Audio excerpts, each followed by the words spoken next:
এবার জান্নাতীরা জাহান্নামীদেরকে বলবে, তোমরা কেন জাহান্নামে আসছো? জাহান্নামীরা বলবে, আমরা 4টা কাজ করতাম, যার কারণে জাহান্নামে আসছি। কয়টা কাজ করতাম? 4 কাজ। এই 4টা কথা বলে ইনশাল্লাহ দোয়া করে দিব। 1 নম্বর কাজ ছিল দুনিয়াতে, ক্বালু লাম নাকু মিনাল মুসাল্লিন।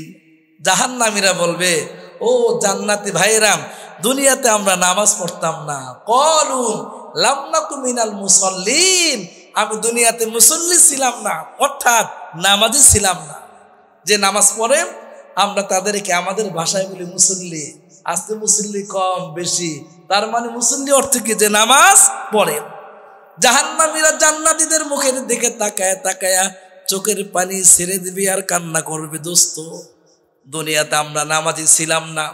আর নামাজ আল্লাহ পাকের এত বড় হুকুম, নবীজি সাল্লাল্লাহু আলাইহি ওয়াসাল্লাম বলেছেন, আউয়ালু মা ইউহাসাবু বিহিল আবদু ইয়াউমাল কিয়ামাতিস সালাহ ফাইন সলুহাত সলুহা সাইরু আমালিহি ওয়া ইন ফাসাদাত ফাসাদা সাইরু আমালিহি।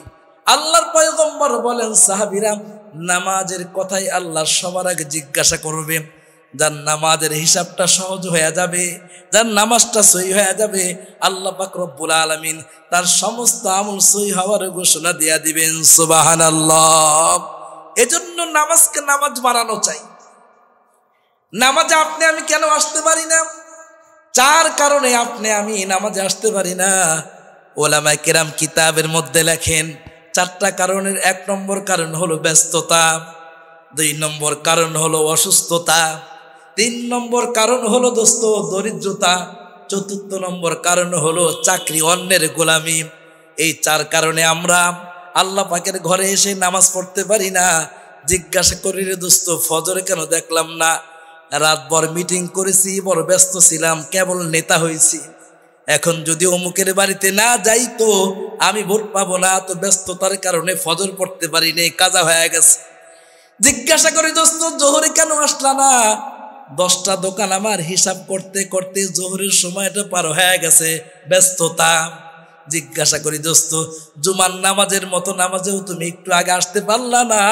লোকটা ডাক দিয়া বলে, বৃহস্পতিবার বেতন দিতে দিতে ব্যস্ততার কারণে সময় পার হয়ে গেছে, তো জুমার নামাজটা পড়তে পারি নাই, তাহলে আমি মসজিদে আসতে পারি না, এর বড় কারণ হলো ব্যস্ততা। আওয়াজ করে বলেন ঠিক কিনা? এখন আপনাদের মনেও একটা সন্দেহ জাগছে, হ্যাঁ, আল্লাহর সামনে দাঁড়ায় বলবো, মালিক ব্যস্ততার কারণে আসতে পারি নাই। কেমন ব্যস্ত আপনি? একটু ইতিহাসের পাতাটা খুলে দেখেন, কেমন ব্যস্ত আপনি। আল্লাহ আপনাকে কি দিয়েছেন? হয়তো আপনি 5টা বাড়ির মালিক, 10টা দোকানের মালিক, হয়তো বা আপনি একজন চেয়ারম্যান, আপনি একজন মেম্বার অথবা প্রধানমন্ত্রী, এই তো, এর চাইতে বেশি তো আপনি না। এবার আল্লাহ তাআলা বলবে, এই হাসরের মানুষেরা, ওই যে আমার সুলাইমানের দিকে তাকা, সুলাইমান, আমি আমার সুলাইমানকে কেমন ব্যস্ত জীবন দান করেছি। তোমার আমার 1টা 2টা দোকানের ব্যস্ততার কারণে তুমি আমি নামাজ আসতে পারি না। আর আল্লাহ তাআলা পয়গম্বর সুলাইমান আলাইহিস সালাতু ওয়াস সালামকে বাংলাদেশের মতো না, ইন্ডিয়ার মতো না, আমেরিকার মতো না, সারা পৃথিবী মিলায়া, সারা দুনিয়ার সমস্ত রাষ্ট্রগুলো মিলায়া একটা দেশ, আল্লাহ পাক রব্বুল আলামিন পয়গম্বর সুলাইমানকে সারা পৃথিবীর বাদশা বানায়া আল্লাহ তারে ব্যস্ত বানায় দিছে।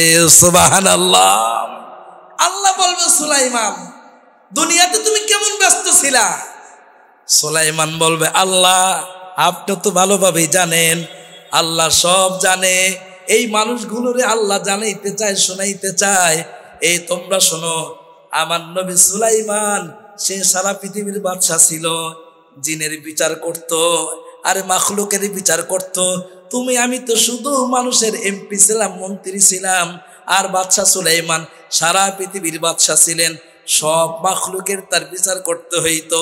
ছোট্ট করে বলি, 1 লোক বাদশা সুলাইমানের কাছে এসে কান্না করতেছে, ও সুলাইমান, আবার কান্না করে, ও সুলাইমান, আবার কান্না করে। সারাদিন কান্না করার পরে বলে, এত কান্না কেন করো? বাদশা সুলাইমান জিজ্ঞাসা করছে, আর লোকটা বলে, আমাকে অমুক দেশে যাওয়ার সুযোগ করে দাও, শুনেছি তোমার কথা নাকি বাতাসেও শোনে। কন্যা সুবহানাল্লাহ। বাতাসও তোমার কথা শোনে। পয়গম্বর সুলাইমান বাতাসকে ডাক দেয়া বলবে, বাতাস দেখো এই দোস্ত কই যাইতে চায়, কোথায় যেতে চায়, যাও তুমি তার ওই জায়গার মধ্যে নামায় দিয়ে আসো। এত ব্যস্ততার পরে ও সুলাইমান আমার হুকুম কি ঠিক মতো পালন করছো কিনা? নবী সুলাইমান ডাক দিয়ে বলবে, আল্লাহ এত ব্যস্ততার পরেও আমি তোমার হুকুমের খেলাফ কোনো কাজ করি না। আপনি কি বলবেন মালিকের কাছে? ব্যস্ত ছিলেন, ব্যস্ততা শেষ। নবী সুলাইমানের চাইতে এত ব্যস্ত কোনো মানুষ দুনিয়াতে আর আসবে? সারা দুনিয়ার বাদশা ছিলেন। 4 জনকে আল্লাহ তাআলা রাজত্ব সারা পৃথিবীর দিয়েছেন, 2 জন মুসলমান আর 2 জন হলো কাফের। মুসলমানদের একজন হলো নবী সুলাইমান। দ্বিতীয় নম্বর কি বলছিলাম? অসুস্থতা। কিও ফজরে দেখলাম না নামাজে, আর বললেন না, ঠান্ডা, হাঁপানি, কাঁপানি, পাদানি, কত কিছু বলে। দোস্ত তুমি জানো না আমি তো এত অসুস্থ। আহারে আজকে সোমবার, রোজা রাখো নাই? বলে দোস্ত গ্যাস্ট্রিক, এজন্য রাখতে পারি নাই, অসুস্থ আমি। অসুস্থতার বাহানা দিয়া অনেকে রোজাও ঠিক মতো রাখে না। আল্লাহ পাক রব্বুল আলামিন তাফসীরের কিতাব খুললে দেখা যায় আল্লাহর নবীর মধ্য থেকে একজন নবীর নাম ছিল আইয়ুব। কোন তাফসীরে লেখে 18 বছর, আবার কোন তাফসীরে লেখে আল্লাহ তাআলা 8 বছর তারে কেমন অসুস্থ দিছেন। তাকে 3টা বড় নেয়ামত দান করেছেন। 1 নম্বরে আল্লাহ তাকে সুন্দর একটা যৌবন দান করেছিলেন, সুন্দর চেহারা দিয়া তাকে আল্লাহ বানাইছিলেন। 2 নম্বরে আল্লাহ তাকে অনেক সম্পদের মালিক বানাইছিলেন। 3 নম্বরে আল্লাহ তাকে 14 জন সন্তান দান করেছিলেন, 7 জন ছেলে আর 7 জন মেয়ে, 14 জন সন্তান। আল্লাহ পাক রব্বুল আলামিন নবী আইয়ুবকে পরীক্ষা করবার জন্যে সবার আগে তার সম্পদগুলো আল্লাহ ধ্বংস করে দিলেন। এজন্যই তো কোরআনে হাকিমে আল্লাহ ডাক দিয়া বলেন, ওয়ালানাবলুওয়ান্নাকুম বিশাইইম মিনাল খাউফ ওয়াল জু' ওয়া নাকসিম মিনাল আমওয়ালি ওয়াল আনফুসি ওয়াত থামারাত ওয়া বাশশিরিস সাবিরিন আল্লাযীনা ইযা আসাবাতহুম মুসিবা ক্বালু ইন্না লিল্লাহি ওয়া ইন্না ইলাইহি রাজিউন। আল্লাহ মাঝে মাঝে মালকে ধ্বংস করে দিয়ে মালের ক্ষতিগ্রস্ততার মাধ্যমে মালিক পরীক্ষা করেন। সূরাতুত তাহরিম আল্লাহ তাআলা বলেন, ইন্নামা আমওয়ালুকুম ওয়া আওলাদুকুম ফিতনা। বান্দা তোরে মাল দিয়া আমি আকাশ থেকে তাকাইয়া তোরে পরীক্ষা করি, মালের গরমে তোর জবানটা গরম হয়ে যায় কিনা। আওয়াজ করে কোন ঠিক না বে ঠিক? কয়দিন আগে রিক্সা চালাইতো, এখন কিছু মাল আছে, এজন্য মালের গরমে এলাকার কেউ কথা বলতে পারে না, মালের গরম। আল্লাহ কয় আমি তোর পরীক্ষা করি, ব্যাককল তুই বোঝস না। ইন্নামা আমওয়ালুকুম ওয়া আওলাদুকুম ফিতনা। ফিতনাতুন অর্থ হলো পরীক্ষা। দোস্ত আলোচনা করতেছিলাম 1 নম্বরে সম্পদগুলো আল্লাহ ধ্বংস করে দিলেন নবী আইয়ুবের। 2 নম্বরে আল্লাহ তাআলা 7 জন মেয়ে 7 জন ছেলে আল্লাহ তারে হাদিয়া দিয়েছেন। এই 14 জনে অসুস্থ হয়ে এক সময় তারা মারা যায়। এখন বাকি আছে নবী আইয়ুব। আল্লাহ পাক রব্বুল আলামিন নবী আইয়ুবকে পরীক্ষা শুরু করলেন। পা থেকে পচন শুরু হয়েছে, পচতে পচতে পচতে শরীর পুরাটাই পচে গেছে। পচতে পচতে জিব্রার কাছে আসছে, জবানের কাছে আসছে। নবী আইয়ুব আকাশের দিকে তাকায় আর কান্না করে, এ মালিক সব পচে গেল। কখনোই আল্লাহর নবী আইয়ুব আল্লাহর কাছে বলে নাই, আল্লাহ তুমি আমার সুস্থ করে দাও, কারণ আল্লাহর পরীক্ষা। আল্লাহর সুস্থতা দিয়া যদি খুশি থাকে তো আল্লাহর খুশিতেই আমার খুশি, অসুস্থ দিয়া যদি মালিক খুশি থাকে তো তার খুশিতেই খুশি।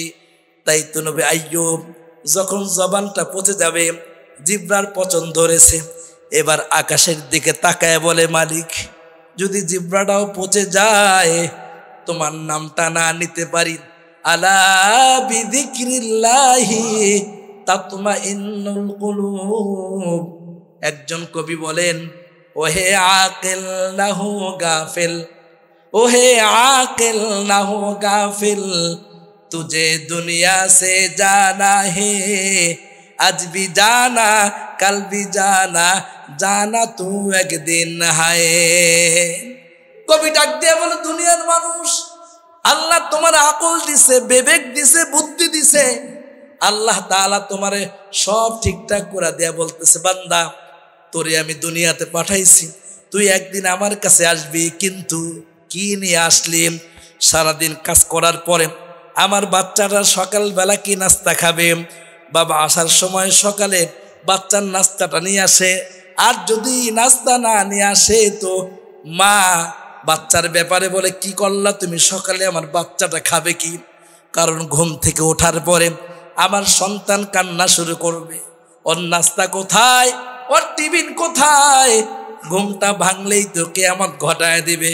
ও দোস্ত, রাত্রেবেলা ঘুমায় গেলেন, যদি ঘুমটা ভেঙে যায় তাহলে হবে সকাল, আর ঘুম না ভাঙলে হয়ে যাবে পরকাল।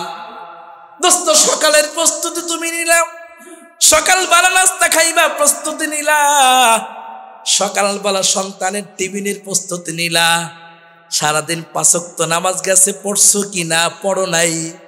রাত্রেবেলাও তো তুমি পড়া নিতে পারতা, মালিকের কাছে বলতে পারতা, মালিক আমি এই কারণে নামাজটা পড়তে পারি নাই, মালিকের কাজা পড়ে নিলাম, তুই আমারে মাফ করা দিস।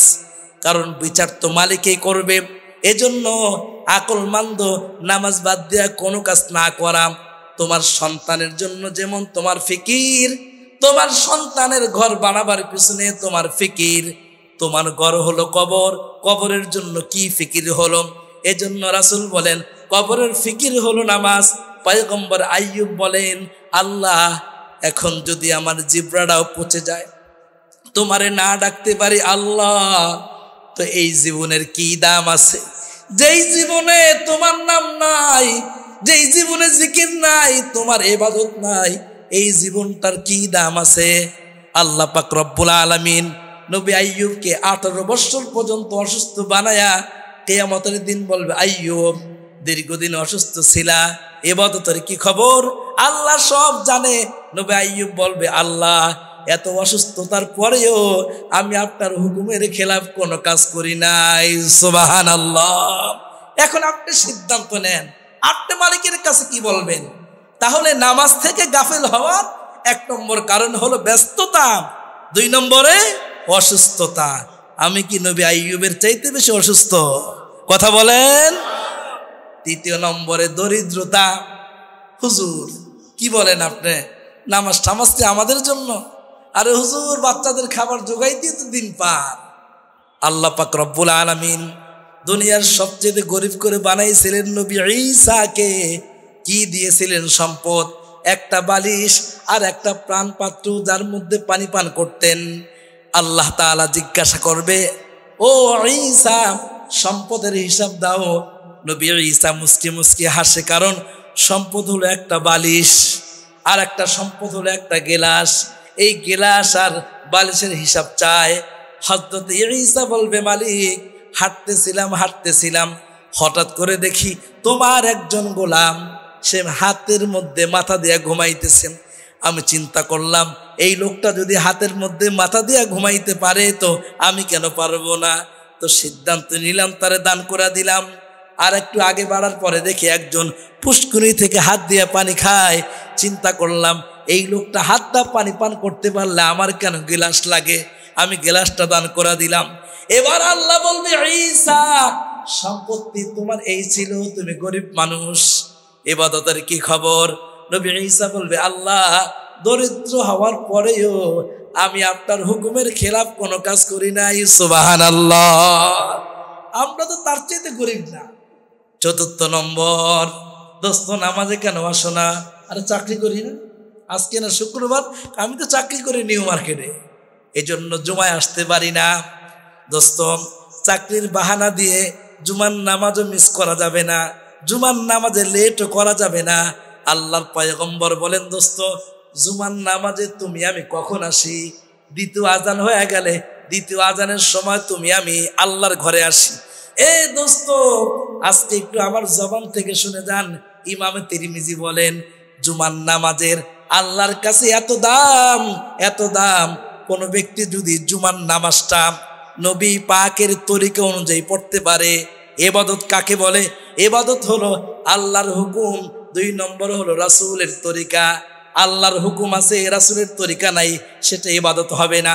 আবার আল্লাহর হুকুম আছে, রাসূলের তরিকা নাই, ইবাদত নাই। রাসূলের তরিকা আছে, আল্লাহর হুকুম নাই, তো ইবাদত হবে না।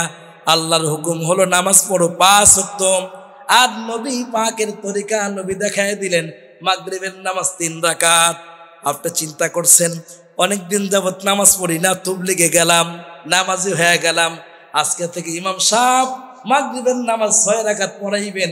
জীবনে অনেক নামাজ কাজা করেছি, ইচ্ছে করলে 6 রাকাত নামাজ পড়া যাবে না, কারণ নামাজ মালিকের হুকুম, নবীর তরিকা হলো 3 রাকাত নামাজ পড়া। এজন্য মুসলমান ইমানদার, আপনার আমার জুমার নামাজটা যদি নবী পাকের তরিকায় হয় তো ইবাদত কি হবে? কিয়ামতের ময়দানে সূরাতু বানি ইসরাইল 2 নম্বর পৃষ্ঠায় আল্লাহ বলেন, ইকরা কিতাবাক, হে দুনিয়ার মানুষ তুমি তোমার আমলনামা পড়ে নাও।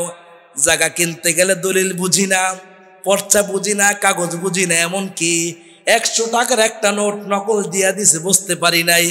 আল্লাহ বলে, না বান্দা, কিয়ামতের দিন তোমরা সবাই শিক্ষিত থাকবা, কেউ মূর্খ থাকবে না। যার যারা আমলনামা নিজের হাতে দেখলেই বুঝতে পারবে জান্নাতি না জাহান্নামী। আল্লাহ পাক বলবেন, ইকরা কিতাবাক, তোমরা তোমাদের আমলনামা পড়ো। কেউ কেউ আমলনামা পড়বার পরে আশ্চর্য হয়ে যাবে আর বলবে, না না, এটা আমার আমল না, কারণ আমি তো দুনিয়াতে মাঝে মাঝে টুকটাক সবে বরাতে আমি নামাজ পড়তাম, সবে কদরে পড়তাম, কিন্তু আমার আমল নামার পিছনে দেখা যায় আমি হাজার হাজার বছর নফল নামাজ পড়েছি। শুধু তাই না, দেখি আমার আমল নামার মধ্যে আমি হাজার হাজার বছর নফল রোজা রেখেছি। আমার হায়াত হলো 100 বছর বা 150 বছর। এবার তাকে স্মরণ করায় দেওয়া হবে, দোস্ত এটা তোমার হাজার হাজার বছর ইবাদতের সওয়াব হইল একটা নামাজের কারণে। ওই নামাজটা কি? বলে ওই নামাজটা হলো জুমার নামাজ। আওয়াজ করে কোন সুবহানাল্লাহ। কোন নামাজ? জুমার নামাজ। আল্লাহর নবী বলেন, কোন ব্যক্তি যখন জুমার নামাজটা আমি নবীর তরিকায় পড়বে, যেইভাবে আমি জুমার নামাজ পড়েছি এইভাবে যখন কেউ জুমার নামাজ পড়বে, আল্লাহ পাকের নবী বলেন ওই লোকটা যত দূর থেকে আসবে আল্লাহ পাক রব্বুল আলামিন প্রত্যেক কদমে কদমে তাকে 1 বছর রোজা রাখার সওয়াব দান করে দিবে। জোরে কন্না আল্লাহু আকবার। প্রত্যেক কদমে কদমে যত দূর থেকে আসেন 1 বছর রোজার সওয়াব। নবীজি বলেন 2 নম্বর পুরস্কার, প্রত্যেক কদমে কদমে আল্লাহ তাআলা 1 বছর ইবাদত করার সওয়াব দান করে দিবেন। এবার আসেন তরিকা কি? আল্লাহর পয়গম্বর বলেন তরিকা হলো নবীজির তরিকা। সিস্টেম কি? আল্লাহর নবী বলেন 1 নম্বরে আজান হওয়ার আগে গোসল করা, 2 নম্বরে ওয়াক্ত হয়ে গেলে মসজিদে চলে আসা, 3 নম্বরে পায়ে হেঁটে হেঁটে মসজিদে আসা, 4 নম্বরে মসজিদে ঢোকার পরে ইমাম সাহেবের কাছে বসা, 5 নম্বরে চুপচাপ করে ইমাম সাহেবের খুতবা শোনা। এটা হলো নবীর তরিকা। এই নবীর তরিকা মেনে যেই লোকটা নামাজ পড়বে জুমার নামাজ, সালাম ফিরাবার পরে ফেরেশতারা ঘোষণা দেয় তুমি যত দূর থেকে আসছো তোমার প্রত্যেক কদমে কদমে আল্লাহ তাআলা তোমাকে 1 বছর নফল নামাজ আর 1 বছর রোজা রাখার সওয়াব দান করে দিছে। আমরা আসিনি? আসি না। মাঝে মাঝে নবাবগঞ্জ বড় মসজিদে দেখি অনেক মুসল্লি। কারণ কি? হুজুরের গলার আওয়াজ ভালো, ভালো বয়ান করে, এজন্য অনেক মুসল্লি। নিয়ত তো গড়বড় আছে। নিজের মসজিদ ভালো থইয়া গেলেন নবাবগঞ্জ বড় মসজিদে, হুজুরের গলা ভালো, জুমার নামাজ তো এখানে হক ছিল আপনার তো পাশের মুসল্লি, ওখানে গেলেন গলার আওয়াজ শোনার জন্য। গলার আওয়াজ তো মালিক দিছে, কারো গলার আওয়াজ ভালো, কারো গলার আওয়াজ ভালো না। আপনার মাকসাদ থাকবে নবীজি জুমার নামাজে আগে যাওয়ার জন্য বলছে, এই জন্য আমি আগে আগে যাইতেছি। জুমার আজান হওয়ার আগে এই 5টা আমল করে জুমার নামাজ পড়বো। রাজি আছি তো ইনশাআল্লাহ? আল্লাহ তাআলা আমাদের সকলকে এই 5 আমল করে জুমার নামাজ পড়বার তৌফিক দান করে, আমিন। শুধু একটা আমলের কথা বললাম। তুমি কেন জাহান্নামে আসছো? জাহান্নামী বলে, দোস্ত দুনিয়াতে নামাজি ছিলাম না। কেন দোস্ত? কতটা ডাকলাম মসজিদে, তখন তো বলছে যা বেড়া, তবলিগ লইছে আমার কাছে, যাও যাও নিজের চরকায় তেল লাগাও। আর আজকে তুমি কি বলো? ক্বালু লাম নাকু মিনাল মুসাল্লিন। আহা দোস্ত, দুনিয়াতে নামাজি ছিলাম না। তাহলে জাহান্নামীরা জান্নাতীদেরকে বলবে, আমি জাহান্নামে আসার 1 নম্বর কারণ হলো দুনিয়াতে আমি কি ছিলাম না? কথা বলে না, কি ছিলাম না? না, আল্লাহ নামাজি হওয়ার তৌফিক দান করো। আলোচনার শুরুতে কি বলছিলাম? শুনবো, মানবো, অন্যের কাছে পৌঁছায়া দিব। বিবিরে কি আসতে বলবা, বিবি নতুন একজন হুজুর মেহমান, আমাদের ইমাম সাহেব হুজুরের মেহমান, তিনি এই বয়ান করলেন, বিবি বাঁচা যাবে না। কি ও ফজর পড়লা না? বাচ্চা তো প্রসাব করে দিছে। ওজোর, এই ওজোর চলবে না, কারণ বাচ্চা তো প্রসাব করবে দেখেই তো আল্লাহ তোমারে বাচ্চা দিচ্ছে। আর বাচ্চা প্রসাব করলে, পরিষ্কার করলে, বাচ্চারে দুধ খাওয়াইলে আল্লাহ তোমার জিহাদের সওয়াব দিয়া দিবে। তুমি জিহাদের সওয়াব নিয়ে আনিরা, নামাজ পড়লা না, কি জান্নাতে যাওয়া যাবে? যাবে না। এজন্য নামাজের প্রতি আমাদের শ্রদ্ধাশীল হওয়া। আল্লাহ পাক রব্বুল আলামিন আমাদেরকে নামাজি হওয়ার তৌফিক দান করে, আমিন। আর এই নামাজটা হবে নবীর তরিকায়। যেটা বলছিলাম, আমি তো তাফসির করতাম ওখান থেকে, এখন এখান থেকে কেন করলাম? আমি জুমা পরে আপনাদের এই যে বাইতুস সালাম গংরাম বাজারে, আমাদের এদিকে এক ভাই দাঁড়ায় নামাজ পড়ছে। যেই নামাজের পরে আমল থাকবে, আদব হলো ওই নামাজের পরে সুন্নত থাকলে ছোট্ট সূরা দেয়া সুন্নত পড়া, আর লম্বা সূরা পড়বেন তাহাজ্জুদ নামাজে। এটা হলো মাসালা। আপনাদের খতিব সাহেবের কাছে জিজ্ঞাসা করবেন যে নতুন মেহমান তিনি বলছেন যে কোনো আমলের পরে আমল থাকলে ছোট্ট সূরা দেয়া সুন্নত পড়া। আর সুন্নত তো মসজিদে পড়ার জায়গা না, সুন্নত পড়বেন কোথায়? বাসায়। কিন্তু আজকে এখানে কেন? নামাজের পরে একটা আমল আছে, এজন্য আমরা বসছি। আমিও সুন্নত পড়ছি, বেতের পড়ি নাই। বেতের পড়ব বাসায় গিয়া। বেতের নামাজ যত দেরি করে পড়বেন তত সওয়াব বেশি। এজন্য আমাদের ওলামায়ে কেরাম বেতের নামাজটা বাসার মধ্যে পড়েন, সুন্নত বাসায় পড়বেন। আর যদি কোনো কারণে মসজিদে পড়তে হয় তাহলে বড় সূরা না ছোট সূরা? জোরে বলেন, ছোট সূরা। কারণ আমল আছে তো। আপনার জন্য আমি বসে রয়েছি, সব মানুষগুলো আমার দিকে তাকায় রয়েছে, আমি বয়ান শুরু করব, আপনি শুরু করছেন ইয়াসিন, সময় আর পাইলেন না। এই জন্য দোস্ত আদব হইল বড় সূরা দিয়া তাহাজ্জুদ পড়বেন ঘরের মধ্যে, একা একা নফল পড়বেন ঘরের ভিতরে বড় সূরা দিয়া, আর মালিকের কাছে কানবেন, মালিক জান্নাতে যাবো না জাহান্নামে যাবো জানি না, নামাজে দাঁড়ায় দাঁড়ায় তেলাওয়াত করবেন আর চোখ দিয়ে পানি ছেড়া দিবেন। কবুল করবে কে? আল্লাহ। তাহলে 1 নম্বর, জাহান্নামীরা বলবে আমরা নামাজি ছিলাম না। 2 নম্বর কি বলবে? ওয়ালাম নাকুন নুতঈমুল মিসকিন। 2 নম্বর, আমি জাহান্নামে আসছি আমার আরেকটা কারণ। কি কারণ? আমি দুনিয়াতে জমিদার ছিলাম, কিন্তু ওয়ালাম নাকুন নুতঈমুল মিসকিন, মিসকিনদেরকে আমি খাবার দিতাম না। বলেন 2 নম্বর কি বলবে? অসহায় মানুষকে খাবার দিতাম না। ছোটবেলায় আপনারা পড়ছেন কিনা জানি না, আমি একটা কবিতা পড়ছি, সবার সুখে হাসবো আমি, কাঁদবো সবার সুখে, নিজের খাবার বিলিয়ে দিব অনাহারীর মুখে। কবিতাটা পড়ছেন আপনারা? জসিমউদ্দিন সাহেব লেখছেন। এখন ওই কবিতা নেই, এখন কি আছে জানেন বইতে? হাড্ডি মাটিম ডিম, তারা মাঠে পারে ডিম, তাদের খাড়া দুটো সিং, তারা হাড্ডি মাটিম ডিম। এখনকার কবিতা এরকম। আগের কবিতার মধ্যে ইসলাম পাওয়া যেত, আর এখনকার কবিতার মধ্যে ইসলাম তালাশ করে পাওয়া যায় না। তো আমরা ছোটবেলায় পড়ছি, সবার সুখে হাসবো আমি, কাঁদবো সবার দুঃখে, নিজের খাবার বিলিয়ে দিব অনাহারীর মুখে। জাহান্নামীরা বলবে আমি টাকাওয়ালা ছিলাম, গরিবদেরকে খাওয়াইতাম না। সুযোগ পাইলেই উমরা চলে যায়। কই চলে যায়? উমরায়। নিজের আপন ভাইটা লুঙ্গি কেনার টাকা নাই, নিজের আপন ভাই সকালে নাস্তা খাওয়ার টাকা নাই, নিজের আপন ভাতিজা একটা পরীক্ষা দিবে ফর্ম ফিল আপ করার টাকা নাই, হাজি সাহেব উমরায় দৌড়ায়, আছে না নাই? দেখেন আল্লাহ কি বলেন, ওয়ালাম নাকুন নুতঈমুল মিসকিন। 2 নম্বরে, আমার কাছে টাকা ছিল কিন্তু আমি গরিবদেরকে খাওয়াইতাম না। এই জন্য আল্লাহ কয়, আয় বাটপার, তোর সম্পদ দিয়ে আমি পরীক্ষা করছি, তুই আমার কাছে ফেল, যা জাহান্নামে যা। আল্লাহ আমার এই কারণে জাহান্নাম দেয়া দিচ্ছে। আব্দুল্লাহ ইবনে মুবারক, এই নামটা শুনে নাই মানুষ জমিনে খুব কম আছে।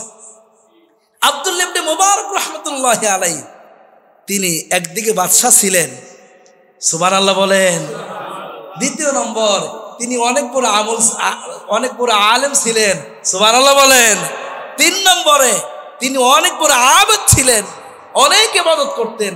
এই 3 গুণ আল্লাহ তারে দিছেন। তিনি মাঝে মাঝে হজের কাফেলা নিয়ে যাইতেন। কিসের কাফেলা? হজের কাফেলা।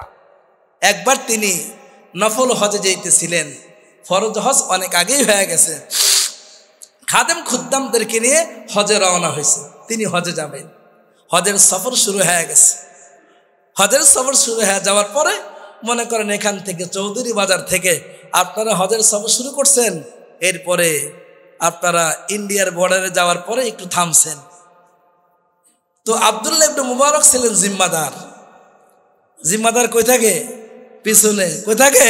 পিছনে। রাহাবার কোথায় থাকে? সামনে। আব্দুল্লাহ ইবনে মুবারক যেহেতু জিম্মাদার, আমির সাহেব, তিনি পিছনে ছিলেন। হঠাৎ করে দেখলেন কাফেলার মধ্যে মুরগি, ডিম, এইটা সেটা নিয়ে যাওয়া হয়েছে। একটা মুরগি কাফেলা থেকে মারা গেছে। আর এই ঘটনা লেখছেন কে? সারা পৃথিবীর সবচেয়ে বড় আলেম আল্লামা তকি ওসমানী সাহেব। কে লেখছেন? তকি ওসমানী। ইসলাম আমাদের জীবনের 139 নম্বর পৃষ্ঠায় লেখছেন। আব্দুল্লাহ ইবনে মুবারক খেয়াল করলেন একটা মুরগি মারা গেছে, এখন এই মুরগিটা ফালানোর জন্য ডাস্টবিন তালাশ করা হইতেছে। ডাস্টবিন পাওয়া গেছে, মুরগিটা ফেলে দিছে।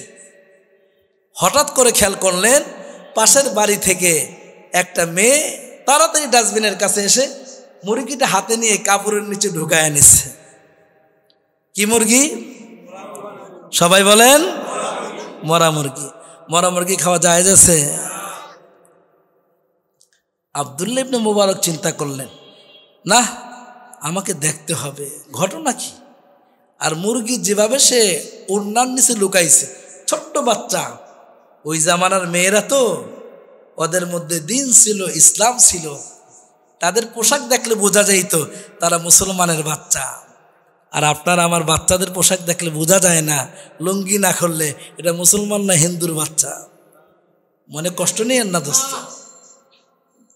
আর মেয়েদেরকে, পাশেই তো হিন্দু এলাকা, ওই এলাকাতে ঢুকলে মনে হবে এটাও হিন্দুর বাচ্চা। 14 বছর, 15 বছর, 20 বছর, 25 বছরের মেয়ে মাথায় কাপড় দেয় না, আর দিলেও দেওয়ার রং ভিন্ন। এই যে এইভাবে দেয়, এই হলো ওন্না, সেম এইভাবেই দেয়, দেওয়ারও ঢং ভালো না। তো সে কি চায় যে তোমরা আমাকে দেখো।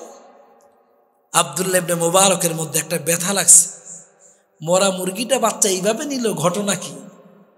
তিনি দাঁড়ায় রইলেন, না, আমাকে দেখতে হবে, ঘটনা কি? আব্দুল্লাহ ইবনে মুবারক, কাফেলা তো হাঁটতেছে, আব্দুল্লাহ ইবনে মুবারক বাচ্চার কাছে দৌড়ায় গেলেন, বাবা তুমি মুরগিটা এইভাবে কেন নিলা? কি করবে এই মুরগি দিয়া? আমাকে বলতে হবে। বাচ্চাটা অনেকক্ষণ বলার পরে, ছোট্ট বাচ্চা, এমনি তো মরা মুরগি, আবার এই মরা মুরগিটা না পাক, এটা নিচে, ওড়নার নিচে, লজ্জা পাইছে। তো বাচ্চাটা আব্দুল্লাহ ইবনে মুবারকের দিকে তাকায়া চোখ থেকে পানি ছেড়ে দিছে। আব্দুল্লাহ ইবনে মুবারক বলে, মাগো তুমি মুরগিটা কেন নিলা? এই মরা মুরগিটা কি করবা তুমি? মরা মুরগি তো খাওয়া জায়েজ নাই। ওই ছোট্ট বাচ্চাটা আব্দুল্লাহ ইবনে মুবারকের মুখের দিকে তাকায় বলে, মুসাফির, মরা মুরগি খাওয়া জায়েজ নাই, এটা তুমি যেমন জানো আমিও জানি। সুবহানাল্লাহ কোন? বাচ্চার বয়স কত? 7 বছর। 7 বছরের বাচ্চাটা আব্দুল্লাহ ইবনে মুবারকের মুখের দিকে তাকায় বলে, ও মুসাফির, তুমি যেমনি ভাবে জানো মরা মুরগি খাওয়া জায়েজ নাই, আমিও জানি মরা মুরগি খাওয়া জায়েজ নাই। তবে শোনো, আমি এমন পরিবারে ছোট থেকে বড় হয়েছি, ইসলামিক পরিবারে। আমার মা একজন নামাজি পদ্মাশীল, আমার বাবা একজন নামাজি ছিল, কিন্তু আমার বাবা কিছুদিন আগে মারা যায়। এখন আমি একজন এতিম মানুষ। আমার ঘরে আমার আব্বা ছিল, তখন খাবারের কোনো অভাব ছিল না। আমার আব্বাটা কিছুদিন আগে মারা গেছে, এখন ঘরে কোনো খাবারের ব্যবস্থা নাই। জনম দুঃখিনী মা কোনো কাজ কাম করতে পারে না, খাবারও শেষ হয়ে গেছে। তাই তো কিছুদিন যাবৎ আমরা কোনো জায়গায় মরা কোনো জিনিস পড়ে গেলে এগুলা টোকায় খাই।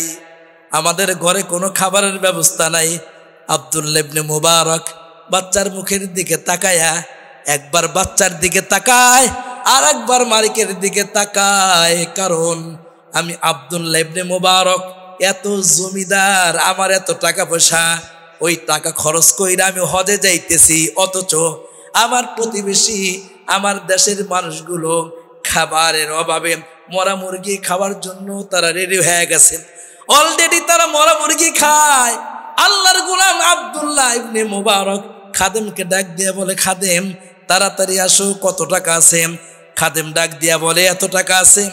এরপরে আব্দুল্লাহ ইবনে মুবারক বলেন, এখান থেকে আমাদের বাড়িতে যাইতে কত লাগবে? বলো এত টাকা। আল্লাহর গোলাম আব্দুল্লাহ ইবনে মুবারক বলেন, ওই টাকাটা তোমার কাছে রাখো, বাকি টাকাটা আমার কাছে দাও। আব্দুল্লাহ ইবনে মুবারক ওই টাকাটা নিয়ে চুপে ওই মেয়েটার হাতে দিয়া দিছে। এবার আব্দুল্লাহ ইবনে মুবারক সমস্ত সাথীদেরকে একত্রিত করে জমা করে বলেন, সাথীরা আমার, মনটা খারাপ করবা না, এইবার আমাদের হজে যাওয়া হবে না, কান্নার রুল পড়ে গেছে, কেন আমরা হজে যাব না? আব্দুল্লাহ ইবনে মুবারক বলতে চান না। পরিশেষে তিনি বললেন, আমার সাথীরা, আমরা তো যাইতেছি হজে আল্লাহকে খুশি করার জন্যে, আর আল্লাহর বান্দা এখানে না খেয়ে মরা মুরগি খায় খাবারের অভাবের কারণে। আল্লাহ যদি জিজ্ঞাসা করে, এরে আব্দুল্লাহ ইবনে মুবারক, আমার টাকা দিয়েই তো হজ করছো, আর আমার বান্দাগুলো না খায়া মারা যায়, ওরা মরা মুরগি খায়, আল্লাহর কাছে কি জবাব দিব? তাই তো সিদ্ধান্ত নিয়েছি, যেহেতু নফল হজ, আমি সিদ্ধান্ত নিয়ে ফেলেছি, আমি যদি আল্লাহর বান্দাকে খুশি করতে পারি, হজের চাইতে বেশি সওয়াব আল্লাহ আমারে দান করে দিবে। জাহান্নামীরা বলবে, দ্বিতীয় কারণ হলো আমরা দুনিয়ার মানুষদেরকে খাবার দিতাম না, মিসকিনদেরকে খাবার দিতাম না। ওয়ালাম না কোনো তুইমুল মিসকিন। 2 নম্বর গুনাহ হলো টাকা থাকার পরেও মিসকিনদেরকে আমরা খানা দিতাম না। মুসলমান ইমানদার আপনি আমিও যদি আওকাত থাকার পরেও কোনো মানুষকে দান দক্ষিণা না করেই তো আল্লাহ তাআলা কোরআনে বলেন, এই দান দক্ষিণা না করার কারণে তোমার স্থান হবে জাহান্নাম। আল্লাহ বাঁচার তৌফিক দান করে, আমিন। 2 নম্বরে।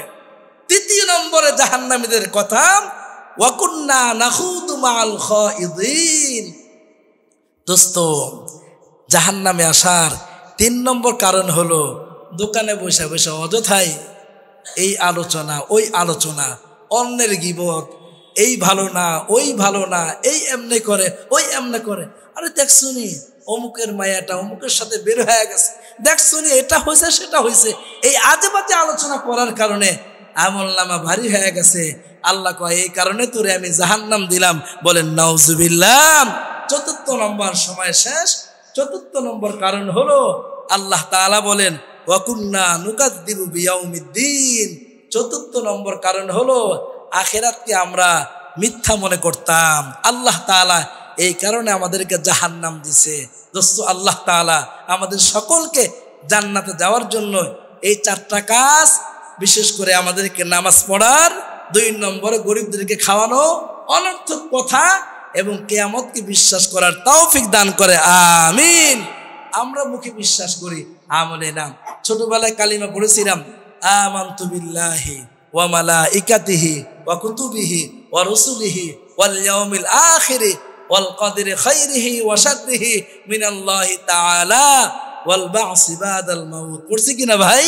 পড়ছি। আল্লাহ তাআলা আমাদের সকলকে আজকের যে আলোচনা হইল, এই আলোচনার উপরে আমাদের সকলকে আমল করবার তৌফিক দান করে, আমিন। আলোচনা শুরু করেছিলাম তিরমিজি শরীফের 23,005 নম্বর হাদিস, অর্থাৎ 2305 নম্বর হাদিস। ওই হাদিস নবীজি বলছিলেন, 1 নম্বরে মনোযোগ সহকারে বলেন, মনোযোগ সহকারে। 2 নম্বরে আমল করা। 3 নম্বরে অন্যের কাছে পৌঁছায় দেওয়া। এখন আমাদের দায়িত্ব হলো, 1 নম্বর শুনছি, মাশাআল্লাহ সবাই মনোযোগ দিয়ে শুনছে। 2 নম্বরে আমলও করবেন, নিয়ত করেছেন। এখন বাকি ক নাম্বার বাকি? বাসায় গিয়ে আজকে বলবেন, হুজুর এই ওয়াজ করছে, আহারে নামাজ ছাড়া নামাজ না পড়লে আমি জাহান্নামে যাব। আওকাত থাকতে কোনো গরিবকে না খাওয়ালে জাহান্নামে যাব। আমি গীবত শিকায়াত করলে জাহান্নামে যাব। চতুর্থ নম্বরে কিয়ামতকে অবিশ্বাস করলে আমি জাহান্নামে যাব। গীবত করলে সবচেয়ে বড় ক্ষতি আমার। হাসান বসরি রহমতুল্লাহি আলাইহি মাঝে মাঝে খাদেমকে বলতেন, খাদেম যাও অমুক জায়গার থেকে ভালো খাবার নিয়ে আসো। নিয়ে আসছে, হুজুর এখন কি করব? খাদেমকে বলতেন, যাও অমুকের বাড়িতে দিয়ে আসো।